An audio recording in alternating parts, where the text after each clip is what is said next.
This is the politics of everything, and I'm your host, Amber Daines. Welcome to the podcast where we want to discuss the politics of everything, from money to motherhood, nutrition to narcissism, startups to secularism, the environment to equality, and much more.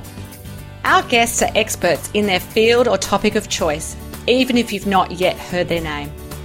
This is a bipartisan podcast, so while we love exploring varied views and get a buzz from a healthy debate, by no means is this a one-sided forum for any one political view. So please listen up and enjoy the politics of everything. Startups are everywhere in the current business landscape, and how many of them are profitable, sustainable, or even around 5 years after they launch? I often wonder. Some of the more conservative statistics say that over 50% will fail. My guest today is SueEllen Watts, or Sel as she's known by many, a successful business leader, entrepreneur, and a real champion of startups. Her first business, wattsnext, is a truly innovative HR business that's been right through that decade-long startup phase, has now grown up, but has experienced all those pain points of startup land, from cash flow to resourcing and expansion. Her latest venture, Scrappy, was founded in Silicon Valley in September 2016, while she was on an innovation gathering with 12 other entrepreneurs, CEOs and executives from an array of Australian businesses. She's an avid traveller and has a very good global perspective on the world of startups, with an educated view on why some succeed and many don't. Sel is more than qualified to get real today about the politics of startups. Welcome. Thank you, Amber. It is great to be here. Excellent. So let's go back into many years ago. As a young girl growing up in Australia, did you always dream of starting your own business, and why? Absolutely not. I knew nothing about business. I didn't come from a family that were in business, and I didn't really even know about that as an opportunity. Even when I was at school, it didn't come up. We weren't taught anything about business studies. I know some of the boys' schools did, but certainly the girls' schools didn't. And entrepreneurialism, or even the word entrepreneur, was not something that you would ever hear unless you're referring to someone like Christopher Skase. So it was actually a dirty word. So I'm not one of those ones that was selling lemonade in my street when I was 10. That wasn't me. I didn't actually realise that I was an entrepreneur and was interested in business until well after I'd left school. Well, that's interesting. I must admit, I'm in the same camp. I had parents who always worked for somebody else. So for me, I had a much steeper learning curve than perhaps the people that grew up in a world of entrepreneurialism.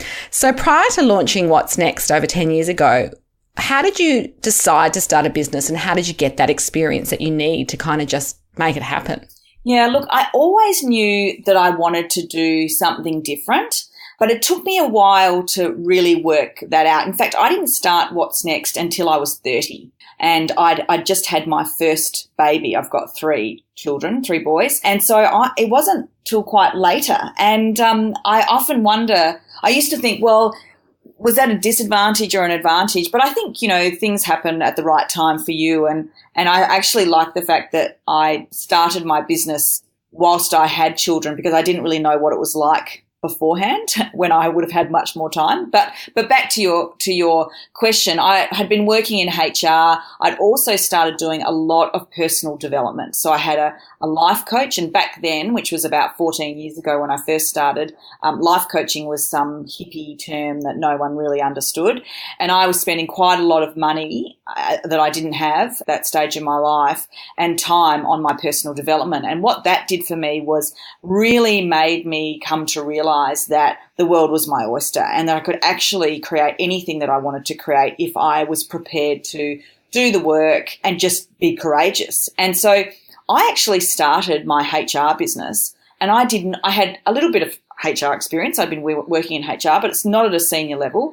I didn't have a degree, so I dropped out of uni 3 times. I had no business experience, no money. I had a newborn baby. I was in a new town, so I had no contacts. So I actually didn't have any of the foundations that you would suggest. So you made it as hard as possible for yourself, by the sounds of it. I absolutely did. And you know what? One of the key attributes I did have back then was naivety. I had this big dream of what I wanted to achieve. I was really clear on the business vision, and I was just like, I'm just going to make this happen. And I didn't even stop to think about all the things that I didn't have. And I think that was actually a real bonus for me. I think that was one of the best things that I could have had at that time. That's totally interesting. So looking back, what advice would you give your sort of, 30-something self now that you've been through that startup journey and started another Scrappy, which we'll get to in a moment? What sort of tips would you give yourself if you could look back and go, hey, this is what you need to know? Yes, it's quite interesting because back then we didn't have things like co-working spaces. We didn't have meetups. There wasn't that community for startups. In fact, the term startup didn't even exist. So you were a business owner. You went out, you started up your business and,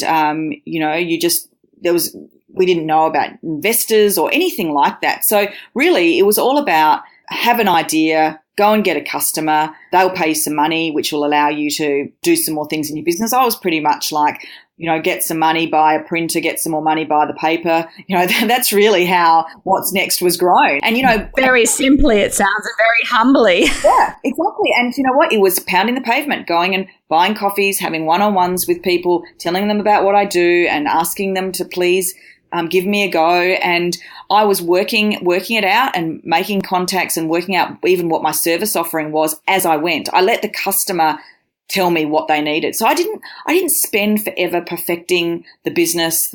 I knew the vision, mission, values, and then the rest I just started doing. And I think that is actually quite good advice. I think you don't get a lot of solutions from thinking, you get solutions from doing, and just giving something a go, letting the market tell you is actually quite interesting. And doing that with no money was great because I had to be creative. I had to work out a way to make it all happen. And when you have to do that, you have innovation, and back then we weren't talking about innovation either. So the advice I'd give to myself, well, actually, I think back then, I did what I could with what I had, and I think that now it's a completely different space for people wanting to start a business. There's just a different landscape, different education, different support. But certainly I would still stand by and say people should work with what they have and actually get to know what their business is, whether anyone wants it, really get that clear. And we can talk about this more as we go along, but get that clear before you start using other people's money and that sort of thing. Absolutely. So let's talk about Scrappy in more detail, which is a reverse incubator solely focused on solving global problems by fostering talented entrepreneurs. I love that term. What does that really mean, and how have you brought that to life? What are you actually doing with Scrappy? Yeah, sure. Okay. So this all came about so my business was What's Next was heading up to its 10th year, and I'd been doing a lot of travel, a lot of time in the US over the previous few years, a lot of expanding on my knowledge and experiences, and I was starting to feel a bit of an inkling that I wanted to do something else. And what I came to realize was that there was a few things that I wanted. I wanted to get into the tech world, tech space, because I found it really interesting. I'd spent some time in Silicon Valley, and I was just generally interested because my current, What's Next was a consulting firm. So there was that. I also wanted to get into business that I could scale globally. I'm really interested in our global opportunities these days. We really are a 24/7 world where we can connect with anyone all over the world, and that really interests me. And I also wanted business partners. So I've never had a business partner in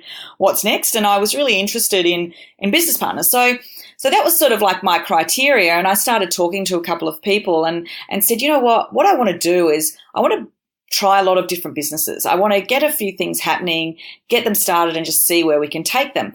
And at the same time, I'm also very passionate about the startup entrepreneurial space at the moment. And what I feel is, I know, apologies if this isn't really a word, but the irresponsibility around that space. And I feel like we are telling everyone that they should be an entrepreneur and they should go out there and get an idea and raise some capital and then they can be an entrepreneur, and being an entrepreneur is really cool.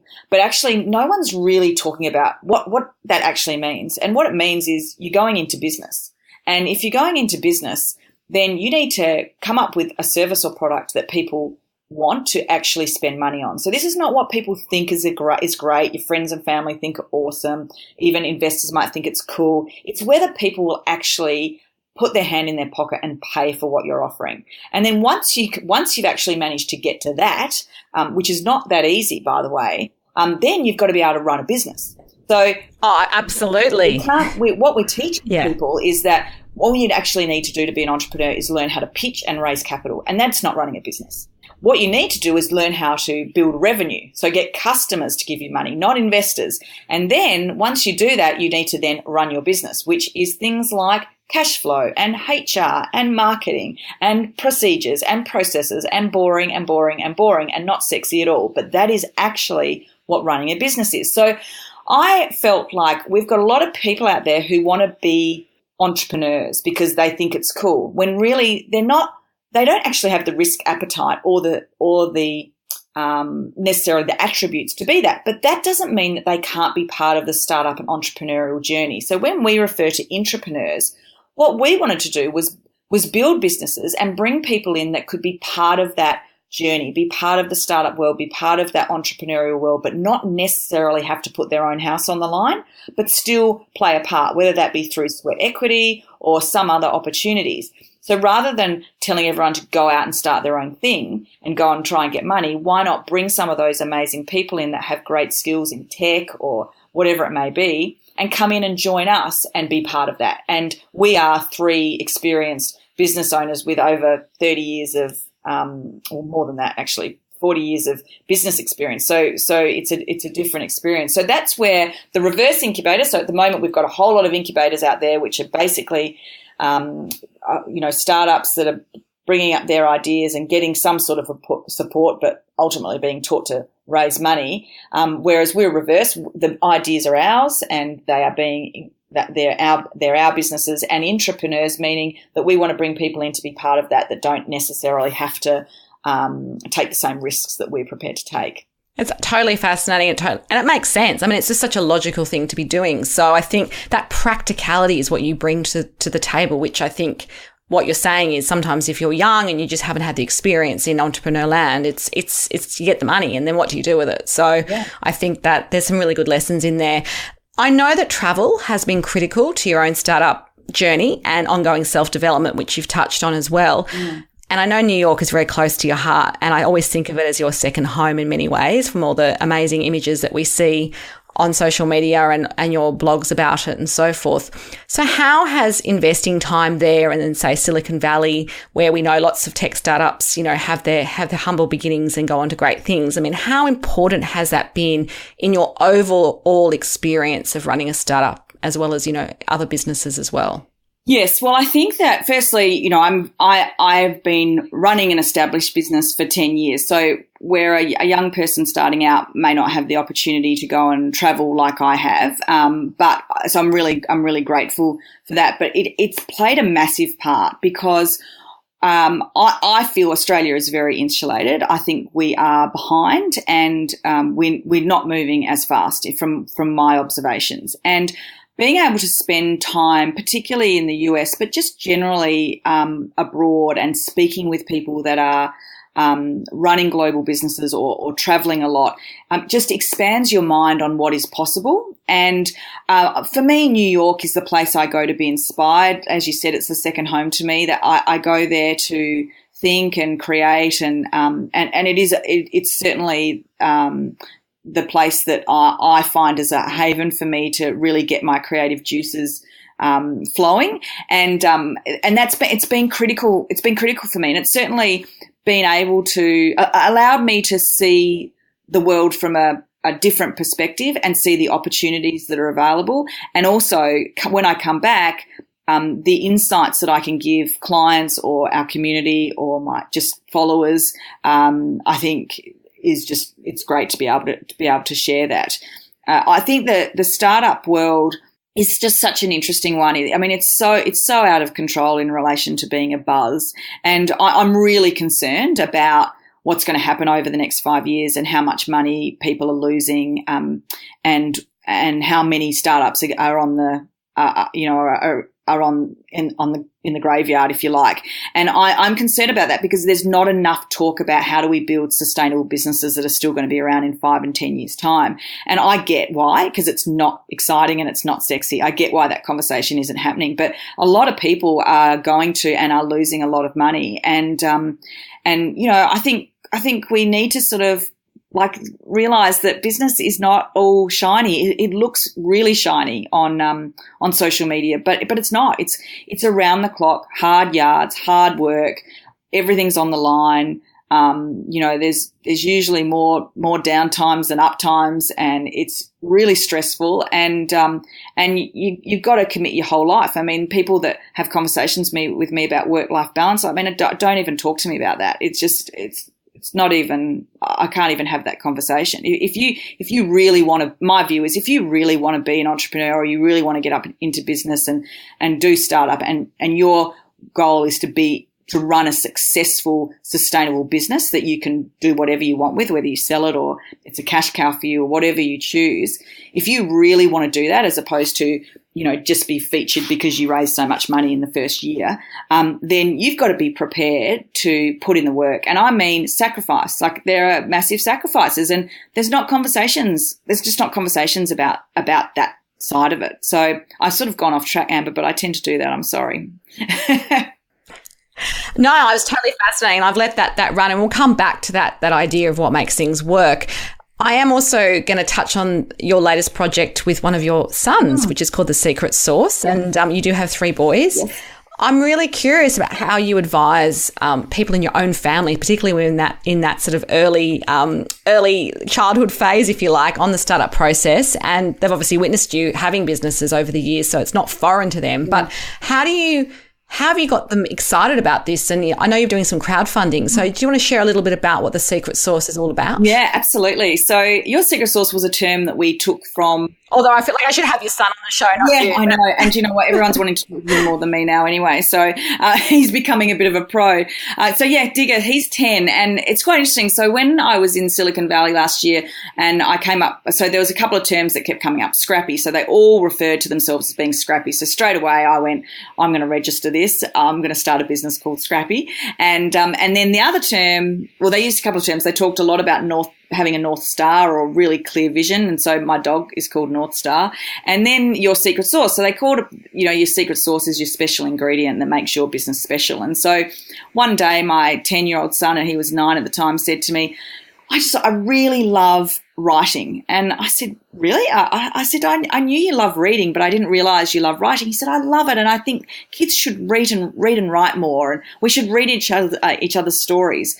And anyway, we just started talking. And from that, Your Secret Sauce was born, which is basically a tech platform that lets kids from all over the world come together and write shared stories, and one paragraph at a time. And we publish those books and allow them to connect with kids from other countries and take each other on a choose your own adventure. And so I said to my son, well, we can do this. And I went back to my business partners in Scrappy and said, what do you think about this? This is Digger's idea. And they were like, I love it. And we were like, okay. And I said to Digger, you know what? We've got to, this is an entrepreneurial opportunity for you. And so what that means is, how do we get that off the ground? It's not just about mum funding it. It's not about mum going, okay, well, we'll do this. I said, you've got to get your community involved to help you. And so what about we crowdfund? And I'd never crowdfunded before, and I actually knew very little about it. And I met with a guy in Australia who had a very successful crowdfund campaign, and it blew my mind what he said to me. And anyway, we went, okay, let's do it. And so we decided to do it, and I tell you, it has been an incredibly interesting experience, and I'm learning a lot. And one of the things I'm loving is that, I'm back in startup, right in the trenches, really learning like I was 10 years ago, which is a really cool place to be in. But from the perspective of Digger, being able to teach him what it takes, managing the money that we're trying to get in, asking for money. I said to him, did you ask the neighbour? And he said, I feel uncomfortable. I was like, you've got to get your hustle on. We've got to be asking. If we don't ask, we won't get. And then, next minute we had I love it. Get your hustle on. And we had $200 come in the next day from the neighbour. So he obviously went off and did his hustle. But and just explaining, the marketing, but also in particular the hours that, myself and my business partners had to put in, particularly in the lead up and in the beginning stage of the Kickstarter, for him to see that, and that I, need to get him to do more video recordings for different things and call upon him. And that's been really interesting, but just, it's a wonderful experience because to teach him, but also he's teaching us. So we got him heavily involved when we wrote the strategy. So when we sat down as a group and wrote the vision, the mission and the values of the organisation, we were very heavily led by what he said and what our values should be and how we should work, and what this is all about, and the philanthropic component of it. That was all led by him. And there is absolute beauty in being guided by a child who has no judgment of anything, and is just coming from a place of wonderment and from the heart. And sometimes that can get lost in business, particularly if you've been in business for a little while and things have, it can come a bit bitter at times. That has really sparked something in the Scrappy team. So we're learning just as much from him as he is from us. That's a fantastic journey to be on as well. And I think, like you say, I love that. It's that childlike wonder, which I think when you are new to a startup and it's your first time, no matter how old you are, you have. But like you say, when you're a seasoned entrepreneur and you've been through the many highs and the many, many lows, it can get a little bit hard. And I think also as adults, there's a reality when you're adulting, often has to be about the financial realities. And I think the purity of that idea of the secret sauce is what I love best. So I wish you both so much luck with that. I definitely have to look at it as well and get my son involved. He's 8 and he also loves to read and write, so they have something in common. Perfect. So indeed, we talk about there not being work-life balance. I'm also not a fan of that question when I get it. I do a lot of work-life blending, and I always have. And like you, I started my business. I actually started a year before I had my son, but I pretty much have always grown up with having kids and business, so don't know any different. How do you actually regroup? I know you like surfing and other things, but how do you make sure that you look after yourself? Because I think these are the tips which people in the startup phase really need to heed, because it can be 24/7 with the advent of technology and it's not healthy. So how do you kind of get that time back? Yeah, look, as you said, I do surf, and I started that purely from a mental health perspective, because for me, it's like a meditation. When I'm surfing, I can't think of anything else other than how am I going to catch this wave, and then how am I going to stay on the board, and how am I not going to get smashed. And so really for that hour and a half or 2 hours, I'm completely present. And I think that is a really great refuel for me.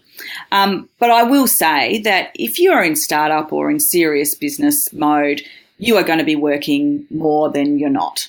And I think that's the reality, to be honest. And I know that we need to manage our health, and we need to do that, and we need to do that in a really smart way.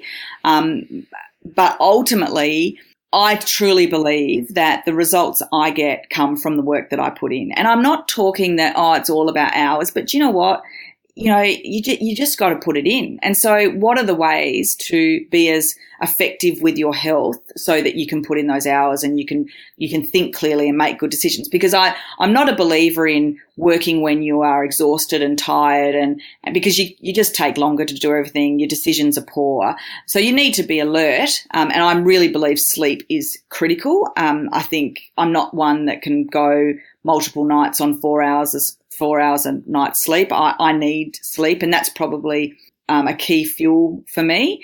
But I have to say, it's work. You got to put the hours in. So be efficient with your health. Like eat well, and get your exercise in and your meditation. But then other things, sacrifice other things, not your health, but you will have to sacrifice stuff, like whether it be going out. Absolutely. And I think most of us know that, who've been through this journey ourselves. But I must admit, I think in the first 5 years of my business, I was working all sorts of hours, but wasn't necessarily because I had young children taking care of myself. And I just realized I wasn't my best for my clients. I wasn't the best for my family.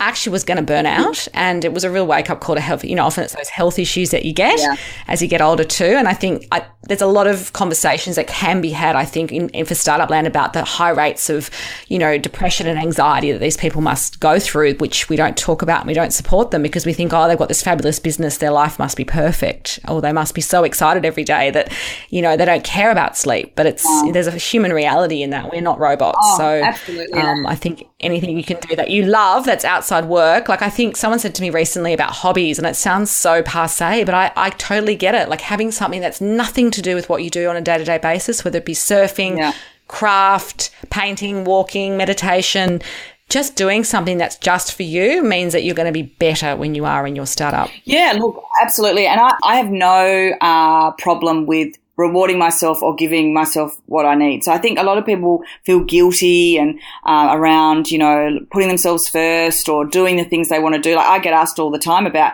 how I go to New York so often and leave my kids at home and with my husband. But I know exactly what I need to function at my best in all of my roles, and I have no problem with making those things a priority. And so I think one of the biggest issues is that people think that I have to sacrifice myself. No, actually, I don't agree with that at all. I think that's a very martyr type approach to take, and I don't think it helps anyone. So, yeah. Totally agree on that. And I love the fact that you've created a life you love, but you know what you need. And I think the maturity in having that experience in life means that you can actually enjoy your life as well. And I think it's always said to people, if you're not actually enjoying it, what are you doing here? This is not a dress rehearsal. So, people have these ideas of what success or motherhood or family looks like, and you need to throw all that away sometimes if it's not working for you. So hats off to you for living your values and pursuing your dreams as well. I am going to touch on capital raising because that's something you did allude to in the beginning of the interview. And it is kind of the new black in terms of startups going around, raising lots of money. There's a lot of profile, a lot of press around it. It's such a focal point of the startup journey, and putting ideas into action is more than raising money, although it's a real skill to be able to put together a fantastic slide deck and pitch and get money in a very competitive environment. So do you believe there's too much emphasis on raising money and we need to focus also on how to run that business once you get the money? Yeah. What's your view on this? I think there is way too much emphasis. So I understand that there are certain types of businesses out there that need to raise capital. However, the biggest concern and I've got friends who, they really couldn't have done it without some investment. But there are a lot of business out there that are in their very early stages, in their first 2 years, where the founders are spending a lot of time going around talking to investors and they don't even know their own business. So I want to share an example because I think this really sums it up quite well. I was talking to a young guy who, was awesome guy with a good business idea. It had only been going for 3 months, and he had some people interested in giving him some investment. So he was spending time having all these conversations, and they are time consuming. Like raising capital is a time consuming activity. And I said to him, "What is it that you want from your investors?" And he said, "Well, there's a money element, but I really want them to open some doors for me." And I said, "Okay, cool."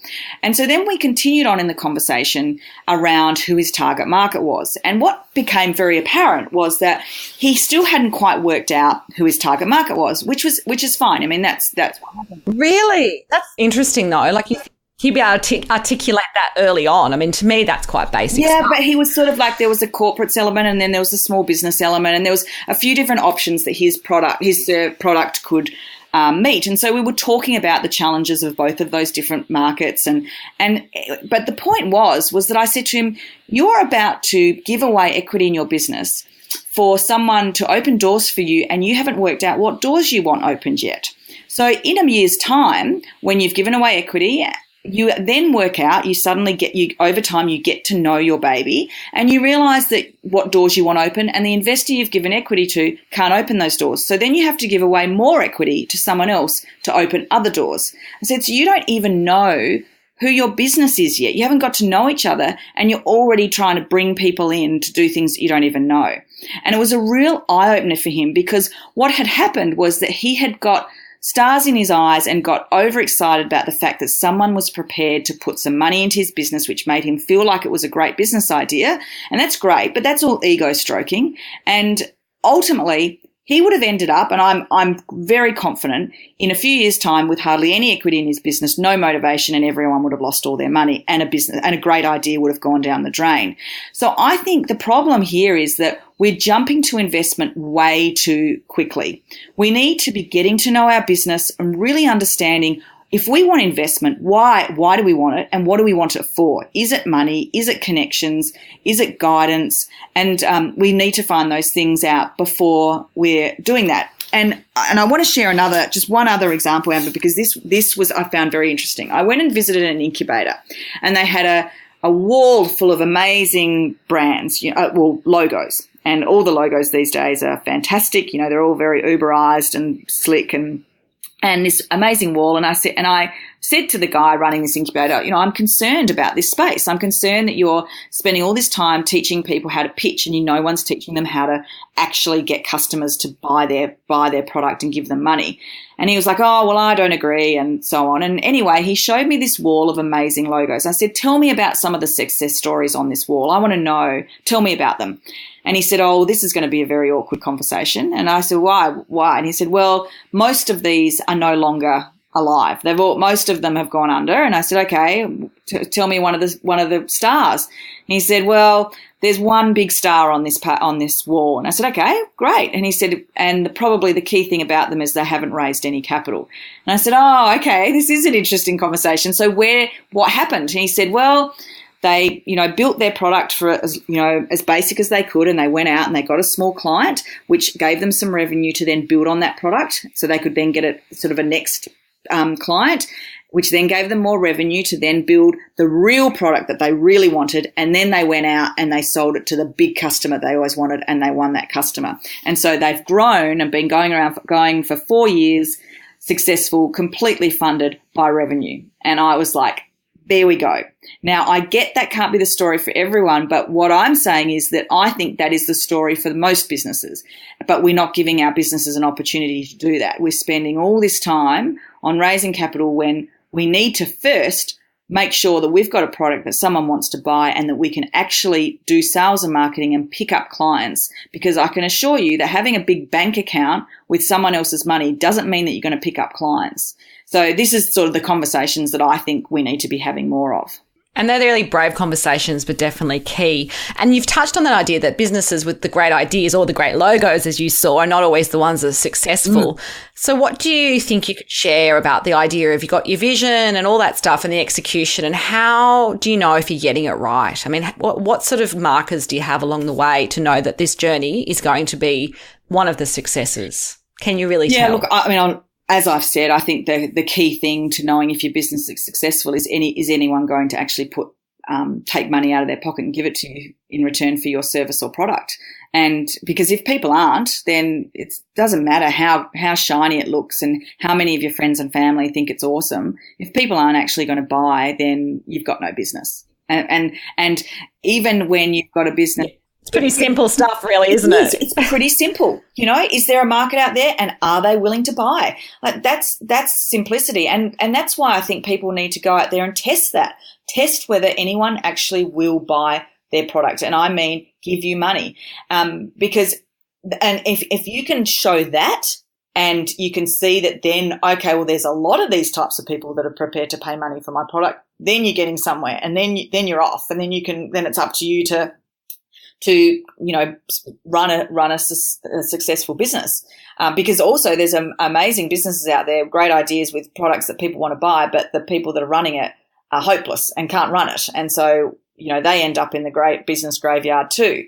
So there's all these elements, but they don't seem to be any of the conversations that we're having, Amber. Like no one's talking about this sort of stuff, but. They will after today. I'm guaranteeing it. So I think it's important to put it out there, like you say. Yeah, I hope so. And look, I'm a big believer no one gets to where they are without having people in their lives that are inspirational. And I think for you, I mean, you are an inspiration, but you must have had mentors along the way that have helped you, that people have been in your corner along this journey. Can you think about who they are? And they don't have to be well-known names, but what have they taught you about success and life? Yeah, well, is there one or two people that come to mind? Yeah, definitely. So I'm a big believer in having mentors and coaches and advisors around you. And I've always had mentors in varieties of different areas of my life. And mentors that people that generally you don't pay. And then I've also invested money in coaches. And I have one coach who's been with me for 14 years. In fact, just before I connected with you today, I had my monthly hour-and-a-half session with him talking about the next challenges that I've got ahead of me or exciting opportunities. And he has been someone that's gone with me through the entire journey of my whole pre-business life right up to today. And so that's been a really interesting experience because that's been a up and down journey. And I think for him, he has never let me get away with anything. So he's held me absolutely accountable to everything that I have said of what I want to do and who I want to be. And he doesn't let me get away with it. And I think that discipline that he's taught me around a commitment to myself and my goals has been critical. And he's just been that consistent person in my life. I've then called upon numerous amounts of people in different specific areas, and I'm always asking people, like buying people coffees so that I can pick their brain on a particular thing that's going on in my business. So I think if you're someone who sort of sits in your office or doesn't want to ask for help, I don't know how far you'll go. I think there is so much knowledge out there, and I've never had anyone, no matter how successful and busy they are, say no to a coffee catch up or to mentor me when I've asked them. And I've asked some pretty high level people, people that I thought I was too scared to even talk to, that have said yes and that have guided me in different areas that I call upon at any time for different aspects of my life or business that I need help in. So that's from a personal point of view. As you know, and anyone that follows me, I'm a massive fan of Gary Vaynerchuk, and just went over to the US, to New York, to spend time with him one-on-one. And I follow him heavily because he is real and he's telling it exactly how it is, and I find that really, really refreshing. So, I read a lot of books and I go to a lot of courses, conferences and things like that. And personal development is probably my number one priority, and I think has been the reason that I've been able to grow as I have over the years. So, something that I would recommend. But the other thing I will say is that I now have two business partners, which is really interesting. They're both guys who are younger than me but are extremely successful in their own right, and we're all very different. And we're all learning an enormous amount from each other.